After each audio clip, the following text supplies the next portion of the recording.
Bom dia, meu nome é Leonardo Lopes e hoje vamos continuar a série de reflexões que temos feito sobre a franquia de filmes do Resident Evil.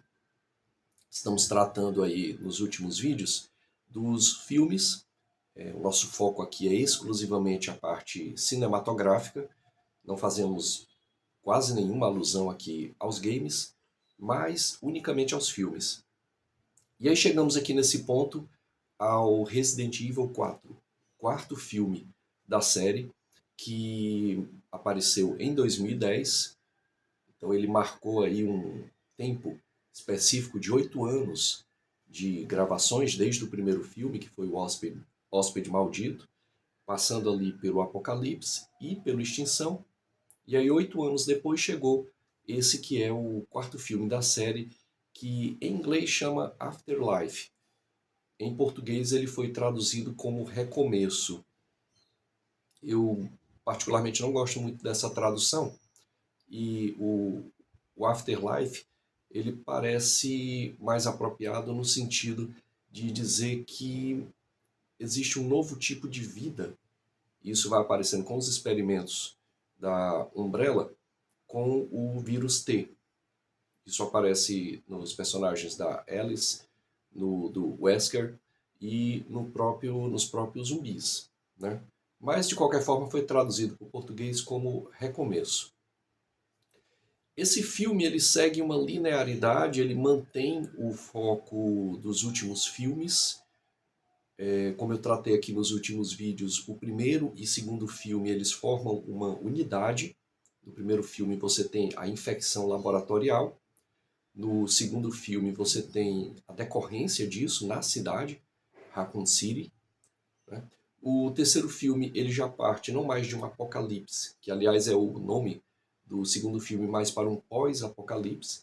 E aí o título dele é bem sugestivo, Extinção.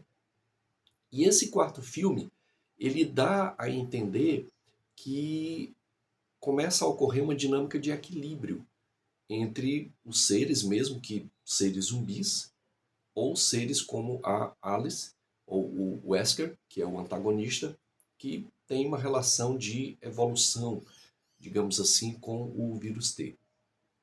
Esse filme, basicamente, ele tem quatro atos, ou quatro ambientes e cenas principais. Nesse sentido, ele é bem linear, rápido.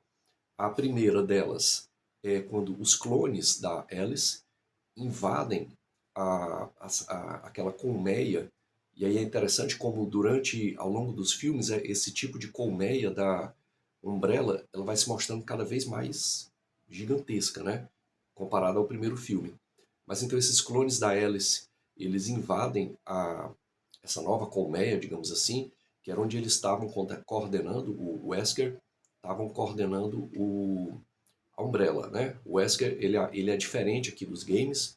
Como disse, o nosso foco aqui é nos filmes. Nos filmes, ele é um grande CEO, ou um grande chairman, quer dizer, o homem da cadeira. É o cara que controla toda a infraestrutura da Umbrella.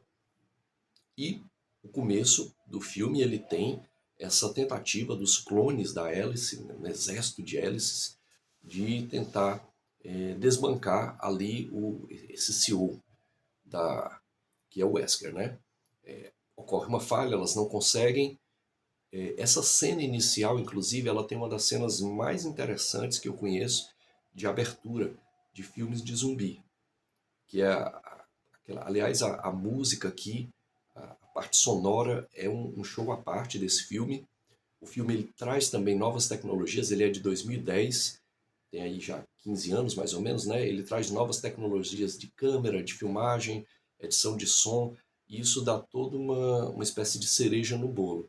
Ele é um filme visualmente, como filme de ação, bom, filme razoável. Bom, a cena de abertura eu acho muito interessante, que é aquela visão do alto de Tóquio e aquele monte de guarda-chuvas, está chovendo, o que lembra é uma alusão à Umbrella. Né? Umbrella em inglês é guarda-chuva. E tem lá uma infectada, né, ao estilo assim bem, a roupa, né, ao estilo bem anime, e ela começa a infecção. Né? Bem, o segundo ponto do filme é quando a Alice vai para Los Angeles, né? Depois de descobrir que não existe a tal cidade Arcádia, que seria uma cidade refúgio, mas ela vai para Los Angeles e encontra ali aqueles refugiados, né?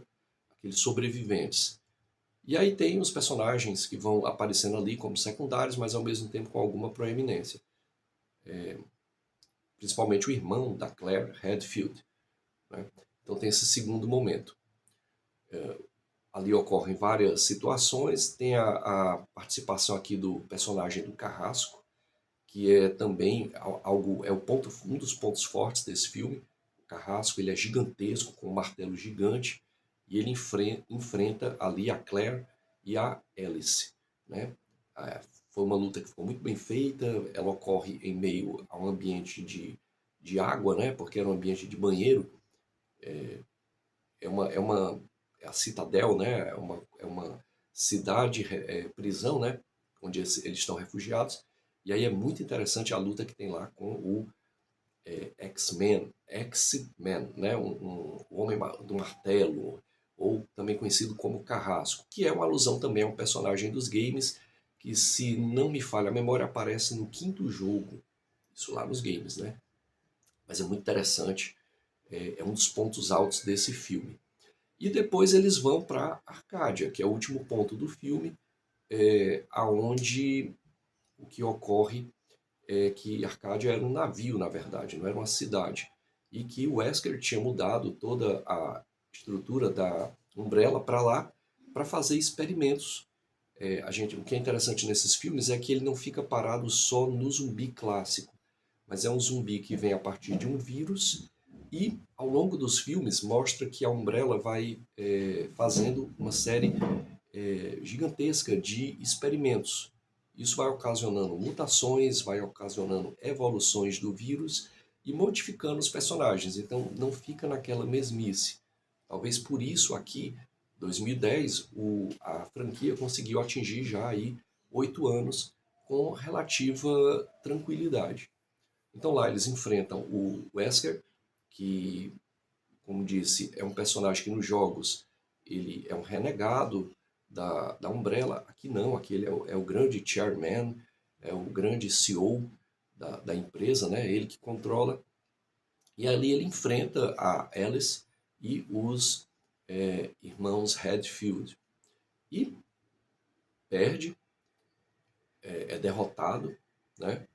Embora no final consiga fugir. Fica meio difícil. É, ele é quase que imortal nesse sentido, né? Ao final, tem a volta aí dentro dos filmes, né? Daquela personagem do filme 2, que, se eu não me falha a memória aqui, se chama Jill Valentine. Né? Só que agora ela tá com aquela espécie de aranha, né? Fica pregada no peito e que controla a pessoa, né? Então ninguém sabe ao certo qual é a postura dela. Isso fica como então uma abertura para o próximo filme, quinto filme da série, né? Bem, é isso. Esse foi o nosso comentário de hoje sobre Resident Evil 4 Afterlife, ou como foi traduzido no Brasil, Recomeço, uma série que alcança com esse filme, que foi de 2010, 8 anos de franquia e que monta, então, essa série, faz despontar a Mila Jovovich dentro de filmes de ação e a série ganha, então, esse contorno de grande eixo de filmes do gênero zumbi. Se você gostou do vídeo, eu peço um like, um compartilhamento, uma inscrição no canal e agradeço por ter chegado até aqui. Obrigado.